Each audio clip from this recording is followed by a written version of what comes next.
pourquoi est-ce qu'ils nous racontent tout ça et pourquoi est-ce qu'ils épandent et pourquoi on nous parle du réchauffement de cette façon et tout. Alors, il y a une phrase de Zbigniew Brzezinski que je veux quand même vous lire parce que ça dit tout et ça a été écrit justement en 70 dans Between Two Ages. Il dit: l'espace et le contrôle du climat ont remplacé Suez ou Gibraltar comme éléments clés de la stratégie. Et quand il parle de modification climatique dans son livre, c'est uniquement comme l'arme absolue qui va être à la portée des Américains. Et il cite les travaux de Gordon MacDonald. Il dit: avant 2018, la technologie mettra à la disposition des nations majeures des techniques pour conduire des guerres secrètes dont seulement un minimum de forces de sécurité aura besoin d'être au courant. Une nation peut attaquer une nation concurrente secrètement par des moyens bactériologiques, affaiblissant entièrement la population avant d'en prendre le contrôle avec ses forces armées. C'est clair. Ou bien des techniques de modification du climat pourraient être employées pour produire des périodes prolongées de sécheresse ou d'inondation, affaiblissant ainsi les capacités d'une nation et la forçant à accepter les demandes de sa rivale. À part ça, on est des complotistes.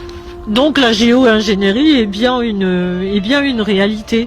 Alors, effectivement, on se rend compte que ça a un sens, c'est-à-dire que au moment où tout est coté en bourse, etc., si par exemple il y a des vins de Bordeaux qui sont une saison extraordinaire, qu'un millésime extraordinaire, et que les Américains ou quelqu'un d'autre aient des récoltes à écouler de Napa Valley ou machin, etc. C'est vrai qu'une petite grêle bien ciblée sur les vignobles 2 mois avant la récolte, ça règle le problème de la concurrence. Après, donc ça c'est pour la guerre économique. Après, il y a aussi ce qu'il vient de dire, c'est-à-dire comment influencer une autre nation. C'est-à-dire que, et il y a plein de témoignages, enfin je vais pas vous les dire tout cela, mais il y en a plein dans mon livre. C'est-à-dire qu'il y a plein de pays déjà qui ont porté devant l'ONU le fait que on leur volait la pluie, parce que il y a ça aussi, il y a l'indépendance alimentaire. C'est-à-dire que à partir du moment où plus rien ne va pousser, sauf les plantes résistantes à l'aluminium, non seulement ils vont pouvoir nous vendre que leurs substances merdiques, c'est vraiment néfaste pour nous. Et on ne pourra pas refuser parce que sinon on va mourir de faim, mais ils peuvent aussi nous affamer parce que toutes les semences, les séquences ADN des semences, à part Cocopelli justement et 2 ou 3 qui gardent les semences anciennes et qui sont emmerdées comme c'est pas possible, les semences, toutes les séquences ADN de toutes les semences du monde sont dans un coffre-fort en Alaska qui appartient aux mêmes, c'est-à-dire à Bill Gates, Rockefeller, Syngenta, Bayer, enfin que des gens qui veulent notre bien. Is backing the first high-altitude experiment of one radical climate change solution, creating a massive chemical cloud that could cool the Earth. It's called solar geoengineering, and it's highly controversial. How long will it be that countries keep experiencing these climate impacts before someone gets desperate and says, hey, we need to cool the planet with solar geoengineering? It would look something like this. Thousands of planes would fly very high and use nozzles to inject millions of tons of light-reflecting particles into the stratosphere. It would create a thin chemical cloud of those particles around the whole planet, blocking some sunlight from reaching the surface. It would mimic a giant volcanic eruption, which we know cools the Earth. Il porte un intérêt dans des entreprises très suspectes, une tendance à être attiré par les poisons et semble omnubilé par la dépopulation. Tout d'abord, il y a la population.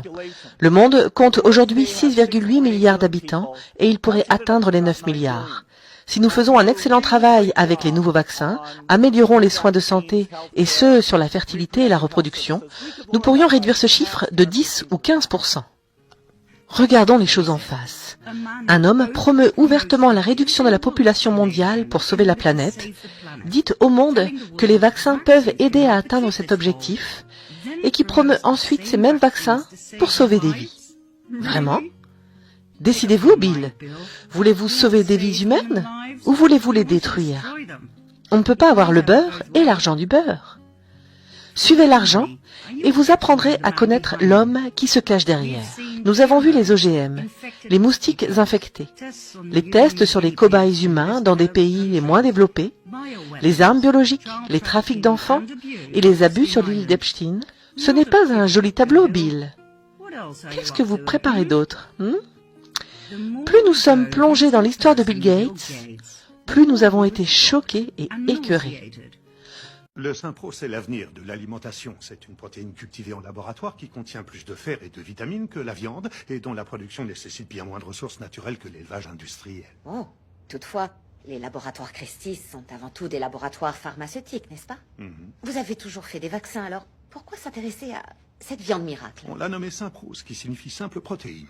Et à nos yeux, c'est une véritable révolution. Contrairement aux protéines végétales, le Synpro n'a aucun impact sur l'eau ou la terre. Vous devez être fier. Vous lancez la production en série de cette viande cultivée en laboratoire avec 10 ans d'avance sur votre planning prévisionnel.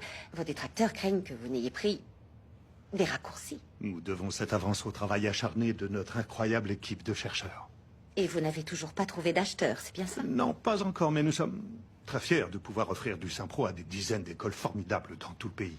Je vais me faire l'avocat du diable. D'une certaine façon, vous testez vos produits sur des enfants, pauvres qui Non, plus est. il ne s'agit pas d'un test. Il a déjà été testé. Quant aux pauvres enfants, sachez que nous fournissons, entre autres, l'Académie Austen de Saint-Louis. Et j'en donne à manger à mon fils. Thomas, tu manges du Synpro, non?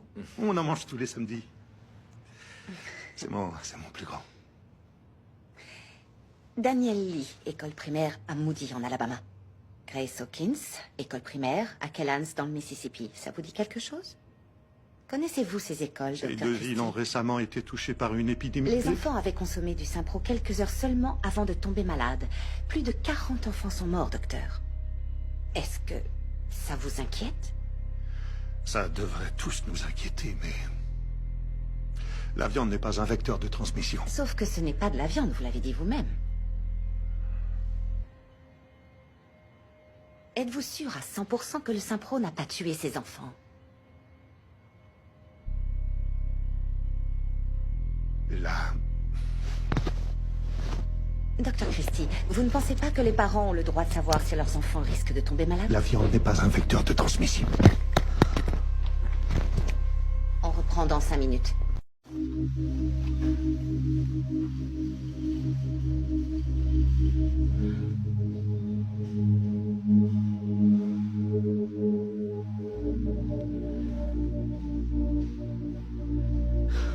Ils appellent ça un gage de qualité.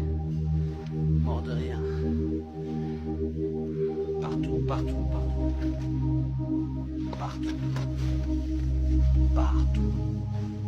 Même là.